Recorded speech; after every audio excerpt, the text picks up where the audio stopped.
एक नौसरबाज ने एक गधा खरीदा और उसके मुंह में चंद सिक्के डालकर उसको एक पुरहजूम बाजार में ले गया। जहां गधा रेंगने लगा तो उसके मुंह से सिक्के गिरने लगे। लोग नौसरबाज के गिर्द जमा हो गए, जिसने उनको बताया कि ये गधा जब भी रेंगता है इसके मुंह से सिक्के गिरते हैं। गधे की बोली लगी और सबसे बड़े ताजिर ने भारी कीमत अदा करके गधा खरीद लिया। मगर चंद ही घंटों में उसको मालूम हो गया कि वो नौसरबाज का शिकार हो चुका है। अब ताजिर अपने इलाके के कई लोगों को साथ लेकर नौसरबाज का घर मालूम करके उसके घर पहुंचा तो देखा कि वो मौजूद ही नहीं है, मगर उसकी बीवी मौजूद है। जिसने कहा कि वो तो घर पर नहीं है, मगर उसका कुत्ता मौजूद है, जिसको मैं भेजूंगी तो वो फौरन उसको हाजिर कर देगा। ये कहते ही कुत्ते को उसने खोला तो वो ऐसा भाग निकला कि पीछे मुड़कर भी नहीं देखा। थोड़ी देर के बाद नौसरबाज बिल्कुल वैसा ही कुत्ता लेकर हाजिर हुआ तो लोग ये भूल गए कि वो आए किस लिए थे यहां पर, बल्कि कुत्ते की कीमत दरियाफ्त करने लगे और कुत्ते की बोली लग गई। और एक आदमी ने वो कुत्ता बड़ी भारी कीमत पर खरीद लिया। जब वो घर पहुंचे तो उसने अपनी बीवी से कहा कि इस कुत्ते को बांध कर रखो, जब भी मुझे बुलाना हो इसको खोल देना, ये मुझे ले आएगा। एक दिन बीवी ने कुत्ते की रस्सी खोल दी, मगर वो कभी वापस ही नहीं आया। अब उस ताजिर ने लोगों को जमा किया और उस नौसरबाज के घर पहुंच गया। नौसरबाज ने अपनी बीवी से कहा कि देखती क्या हो, मेहमानों की ज़ियाफत का बंदोबस्त करो। बीवी ने कहा, ये मेरे मेहमान नहीं, तुम्हारे मेहमान हैं। तू मैं शुरू हो गई।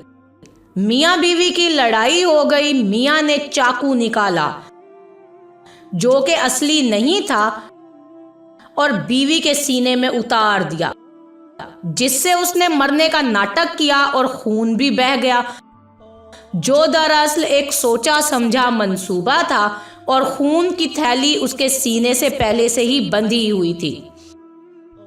ये सब देखकर आए हुए लोग भूल गए कि वो किस लिए आए थे और परेशान हुए। तो नौसरबाज ने उनसे कहा, परेशान होने की जरूरत नहीं है, मैं इसको पहले भी कई बार मार कर जिंदा कर चुका हूं। ये कहकर नौसरबाज ने जेब से एक बांसुरी निकाली और बजाने लगा। जैसे ही बांसुरी बजने लगी उसकी बीवी जिंदा होकर बैठ गई।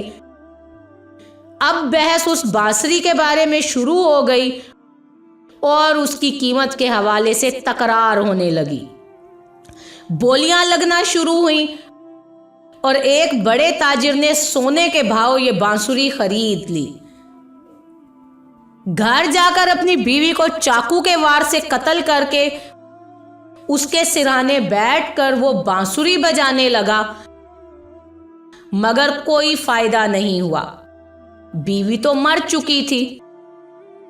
ताजिर ने शर्म के मारे किसी को हकीकत नहीं बताई, बल्कि बांसुरी फरोख्त कर दी और फरोख्त करने के बाद बांसुरी एक के बाद एक ताजिर के हाथ में आती गई। उन सब ने अपनी बीवियों को कत्ल किया, मगर बिलाखिर राज फाश हो ही गया। तो सब ताजिर इकट्ठे हुए और नौसरबाज के घर गए। इस बार उसकी एक ना सुनी और उसको एक बोरी में बंद करके समंदर में फेंकने की नीयत से चल पड़े। चलते चलते थक गए तो एक सहरा में सस्ताने बैठ गए।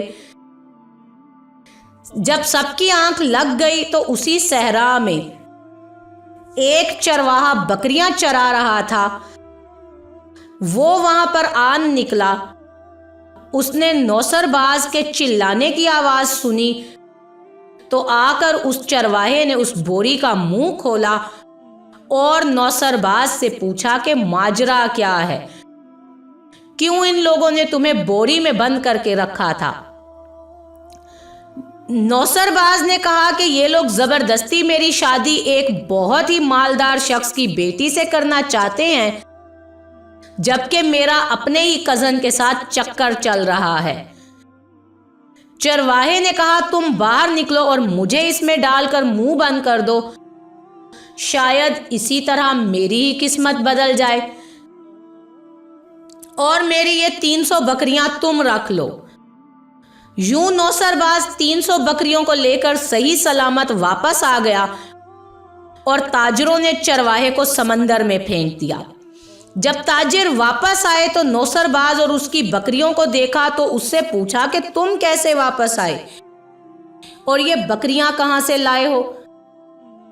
नौसरबाज ने कहा कि जब तुमने मुझे समंदर में फेंका तो समंदर से एक हूर निकल आई जिसने मुझे 300 बकरियां दी और ये भी कहा, काश तुम थोड़ा सा आगे जाकर गहरे समंदर में फेंके गए होते जहां पर मेरी बहन रहती है, उसके पास 1000 बकरियां हैं, तो वो सारी की सारी बकरियां तुम्हें तोहफे में दे देती। ये सुनकर सारे ताजिर इकट्ठे हुए, एक कश्ती में बैठकर समंदर की गहराई में पहुंचे और सबने समंदर में एक एक करके छलांग लगा दी। पूरे के पूरे शहर का मालिक अब नौसरबाज बन गया। कहानी फर्जी है, लेकिन अगर हम जरा सा सोचें और अपने हाल अहवाल पर नजरे सानी करें तो यही हाल हमारा भी है। जो धोखेबाजों के जाल में फंसकर हर नई नजर आने वाली चीज को तब्दीली समझ लेते हैं और फिर उसकी अंधी तकलीद शुरू कर देते हैं, लेकिन ये नहीं सोचते, ये नहीं समझते कि इसमें सरासर नुकसान और खसारा हमारा ही है। जरा सोचिए।